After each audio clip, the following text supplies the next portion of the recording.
ও যুবক, 14 তারিখে ফুল দেওয়ার লেগে পাগল হয়ে যাও, 31st নাইটে রাত মানানোর জন্য দেওয়ানা হয়ে যাও, আর তোমার জন্য মুহাম্মদুর রাসূলুল্লাহ এখনো চোখের পানি ঝরাইতেছে।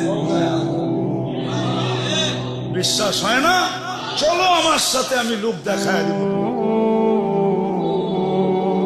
চলো আমার সাথে, আমি তোমাকে দেখায় দেব। এখনো চোখের পানি ঝরায়। দুনিয়ায় যতদিন ছিল ততদিন ঝরাইছে। মৃত্যু লগ্নে আল্লাহ সান্নিধ্যে চলে যাবে, তখনও ঝরাইতেছে, এখনো ঝরাবে। আবুল্লাহ সামরকান্দি বলে, কবর থেকে কাঁদতে কাঁদতে উঠবে।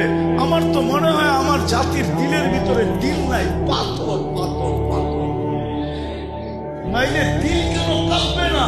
চোখ দিয়ে পানি কেন এই কথার পরে ঝরবে না যে নবী মুহাম্মদুর রাসূলুল্লাহ কিয়ামতের রাজা, আল্লাহ মালিক বটে, রাজা আমাদের নবী